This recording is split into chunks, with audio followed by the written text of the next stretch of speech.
ఎలా ఉన్నారు అందరూ? Welcome back to my channel. చూస్తున్నారు కదా, ఈరోజు అయితే 2 చట్నీలు అయితే చూపించబోతున్నానండి. వెజిటబుల్తో చేసే పచ్చళ్ళు అనమాట. ఇవి మనము కర్రీస్ చేసుకొని రెగ్యులర్గా అయితే తింటూ ఉంటాం కదా. అయితే ఈసారి పచ్చడి అయితే చేసి చూపిస్తున్నానండి. ముందుగా ఫస్ట్ది వచ్చేసి వంకాయ పచ్చడి, రెండవది వచ్చేసి బీరకాయ పచ్చడి చేసి చూపించబోతున్నానండి. చాలా ఈజీగా అండ్ టేస్టీగా ఎలా చేసుకోవాలనేది ఈ వీడియో క్లియర్గా అయితే ఎక్స్ప్లెయిన్ చేస్తున్నాను. వీడియో స్కిప్ చేయకుండా అండ్ వీడియో మొత్తం వాచ్ చేయండి. అండ్ ఈ వీడియో మీకు నచ్చినట్టయితే తప్పకుండా లైక్ చేయడానికి ట్రై చేసి ఎలా ఉంది వీడియో అనేది కామెంట్లో తెలియచేయండి. ఇక ప్రొసీజర్లోకి అయితే వెళ్ళిపోదాము. ముందుగా దీనికోసం నేనైతే ఇక్కడ ఒక 300 గ్రామ్స్ బ్రింజాలు అయితే తీసుకున్నానండి. ఇవి తెల్ల వంకాయలు తీసుకున్నాను. ఏ వంకాయలకైనా సేమ్ ప్రొసీజర్ అండి. 3 మీడియం సైజ్ టమాటాలు తీసుకున్నాను అనమాట ఈ బ్రింజాల్కి.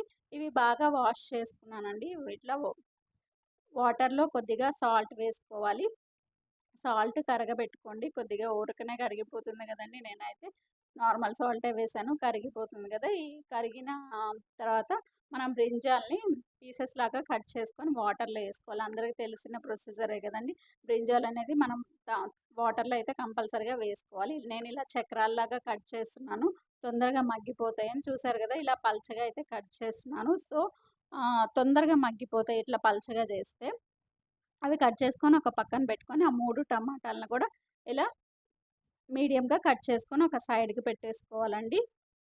ముందుగా ఒక బాండీలో ఆయిల్ 1 స్పూనే తీసుకున్నాను. నేను ఆయిల్ చాలా తక్కువ క్వాంటిటీ అయితే యూజ్ చేస్తాను. చాలా తక్కువ యూజ్ చేస్తాను అనమాట. నా వీడియోస్ ఫాలో అయితే అయ్యే వాళ్ళకి అర్థమవుతుంది. ఆయిల్లో మనం తీసుకున్న కట్ చేసుకున్న ముక్కలు ఉన్నాయి కదా, వంకాయ ముక్కలు, అవి వేసుకోవాలండి.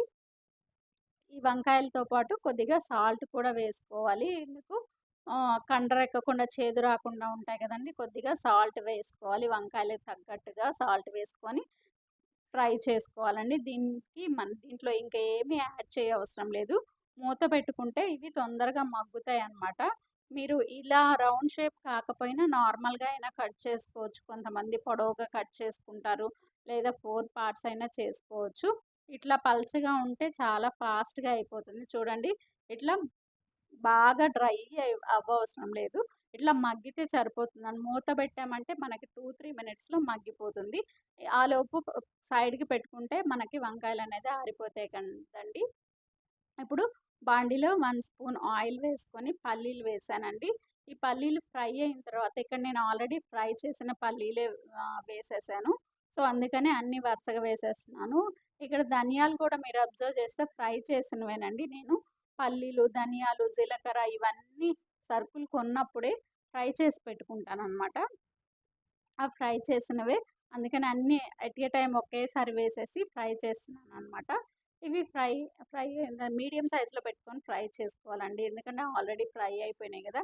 ఎండుమిర్చి కూడా ఫాస్ట్గానే ఫ్రై అవుతున్నాయి. దీంట్లో కొద్దిగా చింతపండు అయితే వేసుకోవాలి. చింతపండు మనం స్టవ్ ఆఫ్ చేసిన తర్వాత అయినా వేసుకోవచ్చు. కొద్దిగా వేడి తగిలితే సరిపోతుంది. మరీ ఫ్రై అయితే డ్రైగా అయిపోతుంది కదా. సో ఇవి ఇట్లా ఫ్రై అయిన తర్వాత దీన్ని కూడా మనము ఒక సైడ్కి పెట్టుకోవాలండి. మిక్సీ జార్లో తీసుకుంటే సరిపోతుంది. ఇప్పుడు అదే సేమ్ ఆయిల్లో, ఆయిల్ ఏం యాడ్ చేయవసరం లేదండి. ఆయిలే సరిపోతుంది. ఆయిల్లోనే మనం కట్ చేసి పెట్టుకున్న టమాటాలు వేసుకోవాలి. దీంట్లో కొద్దిగా సాల్ట్ వేసుకుంటే మనకి టమాటాలు అనేవి ఫాస్ట్గా మగ్గుతాయి కదండి. సాల్టు, కారము, పసుపు కూడా వేసాను. ఇవి మనం కలుపుకొని కొద్దిగా మూత పెట్టుకుంటే ఫాస్ట్గా మగ్గుతాయండి. కారం అనేది మనం ఆల్రెడీ ఎండుమిర్చి వేసాం కదా, కారం కూడా వేస్తే అది కొద్దిగా డిఫరెంట్ టేస్ట్ వస్తుంది. ఎండుమిర్చి వద్దు అనుకున్న వాళ్ళు ఎండుమిర్చి కొద్దిగా ఎక్కువ కారం ఉంటుందండి. అలా వద్దు అనుకుంటే ఈ కారం నార్మల్గా మనం కర్రీస్లో వేసే కారమే వేసుకోండి. ఇవి మగ్గిపోయిన తర్వాత కొద్దిగా కొత్తిమీర యాడ్ చేసుకొని ఆఫ్ చేసేసుకోవటమేనండి. ఆ వేడికే కొత్తిమీర అనేది మగ్గుతుంది. స్టవ్ ఆఫ్ చేసుకొని మనం ఇది కూడా ఆరబెట్టేసుకోవాలి. పల్లీలుని ముందుగా మిక్సీ పెట్టుకోవాలండి. ఇట్లా కచ్చాపచ్చాగా మనం మిక్సీ పట్టేసుకుంటే సేమ్ దాంట్లోనే ఆల్రెడీ బ్రింజాల్ ఫ్రై చేసాం కదా, ఆ బ్రింజాల్ని కూడా మనము వేసుకోవాలండి. తర్వాత టమాటాలు కూడా వేయాలి. బ్రింజాలు, టమాటాలు 2 ఒకేసారి వేసేసుకుంటే సరిపోతుంది. ముందు ఫస్ట్ అయితే మనం ఎండుమిర్చి, పల్లీలు అవన్నీ ముందు మెత్తగా గ్రైండ్ చేసుకున్న తర్వాత ఈ 2 అనేది సాఫ్ట్‌గా ఉంటాయి కాబట్టి ఈజీగా గ్రైండ్ అవుతాయన్నమాట. సో, ఇవి ఎక్కువగా తిప్పేయకూడదండి. మనకి రివర్స్ ఉంటుంది గదా! అలా రివర్స్‌లో తిప్పుకుంటే సాల్ట్ కూడా వేసుకొని రివర్స్‌లో తిప్పుకున్నామనుకోండి, రోట్లో నూరిన పచ్చడిలాగా ఉంటది. టేస్ట్ వస్తుంది. కచ్చా పచ్చాగా వస్తుందనమాట. మనము క్లాక్ వైస్ డైరెక్షన్‌లో తిప్పేసామంటే బాగా పేస్ట్ లాగా అవుతుంది. సో, యాంటీ క్లాక్ వైస్ డైరెక్షన్‌లో రివర్స్‌లో 1 పల్స్ ఇచ్చుకుంటా అలా తిప్పామనుకోండి, మనకి ఇలా వస్తుందనమాట. రోట్లో ఎలా వస్తుందో అలాగే సేమ్ అదే టెక్స్చర్‌లో వస్తుందనమాట. ఇలా చూసారు గదా! అప్పుడే మనం తినేటప్పుడు ఆ టేస్ట్ అనేది బాగా తెలుస్తుంది. మనకి బ్రింజాల్ గానీ, టమాటా గానీ, అవన్నీ పల్లీలు అక్కడక్కడ ఉండటం అవన్నీ మంచి టేస్ట్ ఇస్తాయి చట్నీకి. ఇవన్నీ ఒక బౌల్‌లో తీసుకొని తాలింపు పెట్టుకోవాలండి. చూసారు ఇంకా మన రెండవ పచ్చడి వచ్చేసి బీరకాయ పచ్చడి అండి. బీరకాయ మనం రెగ్యులర్గా టమాటాలు వేసి పచ్చెనపప్పు వేసి అలా రకరకాలుగా చేస్తూ ఉంటాము. పచ్చడి చేసుకున్నా కానీ ఇంకా మంచిదండి. ఎందుకంటే పచ్చడి అనేది మనము పొట్టుతో సహా వేస్తాము, బీరకాయ పొట్టుతో సహా వేస్తాం కాబట్టి మనకి ఫైబర్ కంటెంట్ అనేది బాగా వస్తుంది. బాలబద్ధకం అలాంటివి ఎక్కువగా ఉన్న వల్ల ఈ చట్నీ చేసుకొని తింటే మంచిది అనమాట. కొంతమందికి జలుబు చేస్తుంది బీరకాయ కర్రీ చేసుకున్నా కానీ, అలాంటప్పుడు పచ్చిమిర్చి కానీ ఎండుమిర్చి కానీ వేసుకొని చట్నీ చేసుకొని ఇలా ట్రై చేసి చూడండి. మీకు అలాంటి ప్రాబ్లమ్స్ ఏమీ ఉండవు. ఇప్పుడు బీరకాయ పచ్చడి ఎలా చేసేయాలో చూసేద్దాము. వాటర్తో వాష్ చేసుకోండి, ఎందుకంటే పైన డస్ట్ అంతా మట్టి ఉంటుంది కాబట్టి వాటర్తో వాష్ చేసుకున్న తర్వాత ఈ విధంగా పీల్ చేసుకుంటున్నాను. నేను మొత్తము పీల్ చేయట్లేదండి. మనకి పీల్ కూడా ఇంపార్టెంటే, దీంట్లో ఫైబర్ కంటెంట్ ఉంటుంది కాబట్టి పైకి వచ్చిన లేయర్ మాత్రమే నేను పీల్ చేస్తున్నాను. మీకు అలా ఇష్టం లేదు అనుకుంటే మీరు టోటల్గా పీల్ చేసుకొని పీసెస్ లాగా కట్ చేసుకోవచ్చు అనమాట.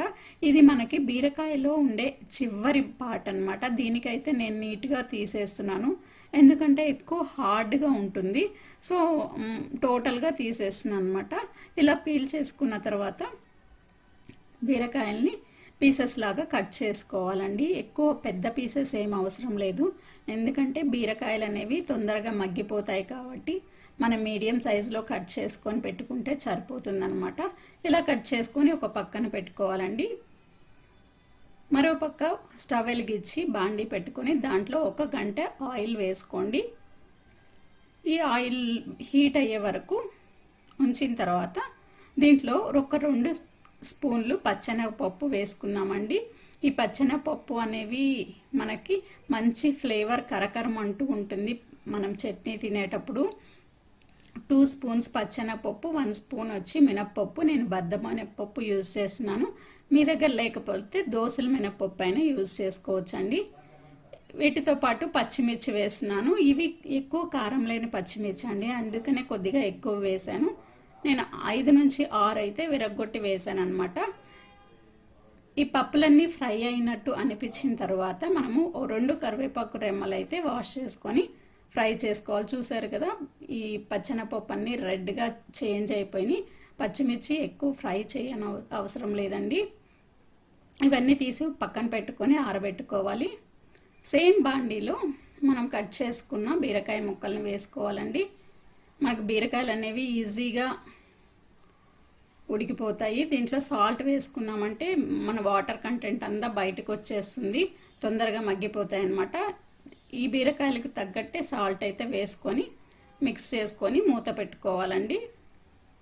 ఈలోపు మనకైతే మనం ఆల్రెడీ ఫ్రై చేసి పెట్టుకున్న ఈ బీరకాయ చూడటానికి గరుగ్గా మందంగా ఉంటుంది కానండి, ఇందులో ఎక్కువ పోషకాలు ఉంటాయి. ముఖ్యంగా ఫైబర్, నీటి content, vitamin B6, vitamin C, కంటికి సంబంధించిన చాలా vitamins, vitamin A, magnesium, iron మొదలైనవన్నీ ఉంటాయండి, విటమిన్ C.